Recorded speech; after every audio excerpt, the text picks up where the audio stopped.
바로 앞편 둘 다 저는 참 애정스럽습니다만 다소 심오할 수도 있을 듯하여 이번 편은 시트콤형 일화 몇 가지 소개로 조금 쉬어가는 시간 가져볼까 합니다. 먼저 호칭과 관련한 일화로 제일 먼저 경상남도 하동 쌍계사 근처 어느 한 주차장으로 텔레포트합니다.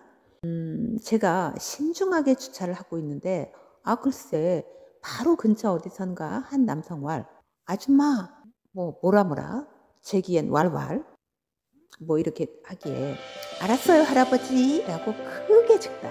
이에 그 양반의 와이프와 주변에서 주차 끝나기를 기다리던 마이 그룹 스터디 학생들이 모두 배꼽 쥐고 웃고 있었다는요. 20대 중반 호칭 관련 투사로 테이블 끄는 첫날이었네요. 씩씩 이런 적도 있었네요. 어느 마트 주차장 한켠에 마련된 임시장터 서적 코너에서 동화책을 고르고 있었는데 그 코너 담당자가 와서 상냥한 척 애기 주시게요? 라고 묻는 것. 이에 저는 더 상냥한 척 그 애가 바로 접니다 라며 뼈대 있는 시트콤 한 편 때리고 동화책 2-3권 골라 유유히 그 자리를 떠나왔다는요. 아니 어쩜 그리 식상하게 그지없는 오버센스? 호칭 그 자체가 아니라 그런 식이라면 얼마나 많은 현장들에서 상대를 꿀꿀하게 하는 자기만의 친절을 마구 던졌겠냐고요. 그리고 던지겠냐고요. 이와 관련 현재 공공기관에서 쓰고 있는 민원인에 대한 호칭 선생님.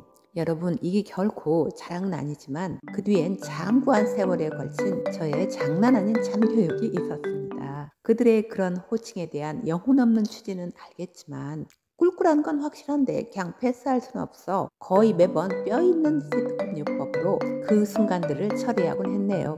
에휴 불편하기 그지없는 일이었지만 불가피한 대응이었고 그런 저를 오늘도 칭찬합니다. 아니 전화상에서 얼굴도 본 적 없는데 사모님이라뇨? 어떤 경우 하도 대화가 안 통하길래 제가 아니 선생님을 제 결혼식장에 초대했던가요?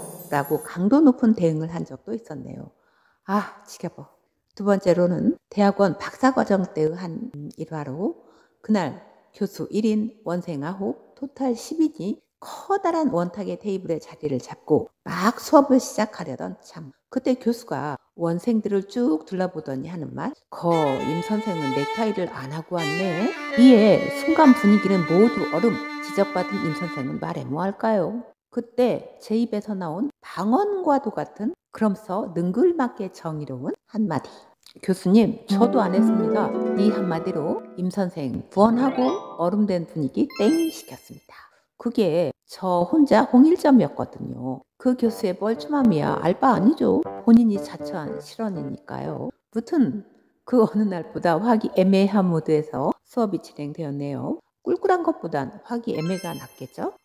제 수업 시간에 일화는 말해 뭐할까요? 패스하겠습니다만 수업 좀 듣다가 책상까지 함께 뒤집어져 넘어진 학생의 출연. 새삼스레 생각나네요. 자랑이지 말입니다. 패스. 세 번째로 교수 임용에서 페일, 학교를 떠나와 어쨌든 생존을 위해 학원 강의를 하던 때의 일화입니다. 아주 많지만 3가지만 소개해 보겠습니다. 첫째, 학원에 처음 유독 처음 온 강사를 시험하고자 하는 학생들이 있곤 하는데요.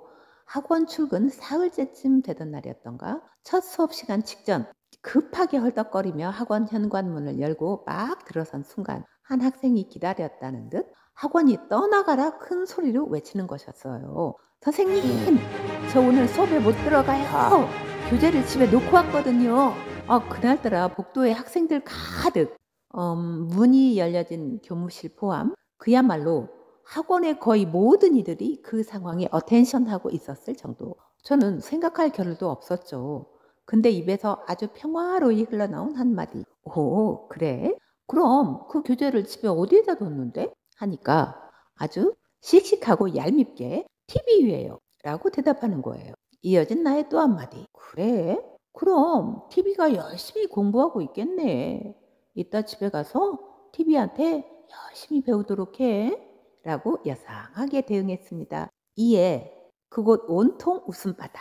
바로 강의실 들어가 보니 제일 앞자리에 그 학생 떡하니 앉아있고 그 뒤론 그 선생한테 입덕하더라. 또 그 즈음이었는데 이번엔 원장과의 한 일화. 고등부 강의까지 해야만 했던 저는 강의 끝나면 자정. 이에 어느 날 원장이 교무실 문을 힘차게 열고 들어오면서 내게 왈. 선생님, 이따 12시에 호반으로 가는 학원차 있어요. 라고 대단한 배려라도 하는 듯 그 학생만큼이나 힘차게 말을 건네. 오라, 이를 어쩔. 차가 있는 나로선 대답에 신경 쓴다는 게 단감한 표정과 고심스러운 듯한 어투로 머리까지 극적이며 꺼낸 한마디. 그럼 제 차는 어디에 태우죠? 하필 그때 교무실에 선생님들 상당한 일부에 학생들이 많았는데 이로써 교무실이 웃음바다가 되었다는요. 그래도 저 차 있는데요 라는 단무지스러운 대답에 원장 얼음 되는 것보다는 원장 뻘쭘? 나머지 모두 후하하 이게 낫지 않나요? 원장의 뻘쭘함 알 바 없죠. 되게 차가 없으리라 단정 지은 건 본인이니까요. 마지막으로 여름철엔 특히 수업 시간에 아이스크림 사달라는 시위에 가까운 학생들의 요구가 장난이 아닙니다. 선생님 아이스크림 사줘요 하고 떼창을 합니다. 그럴 때 단 1초의 망설임도 없이 이렇게 대응했죠. 일단 아주 여상한 톤으로 응, 그건 마트에 맡겨놨다. 그럼 학생들 당연히 돈이 없어요 하면서 또 떼창. 그럼 이어지는 대답. 응, 그건 부모님한테 맡겨놨지 하고 씩 웃으며 바로 이어 부드러운 포커페이스를 유지합니다. 이러면 학생들 꼼짝 못하고 대충 억울한 듯 수업에 임하고 다음부턴 아이스크림 타령 안 했다는요. 무튼 단 1초라도 버벅거렸다간 아주 식상하거나 꿀꿀해질 수 있는 애매하게 배틀스러운 상황을 대부분 이런 식의 시트콤으로 바꾸곤 했네요. 발길 닿는 곳마다 있었던 축복의 사례들 너무나 많지만 더 이상은 안 알려줄랍니다. 그럼 이상 마치겠습니다. See you again.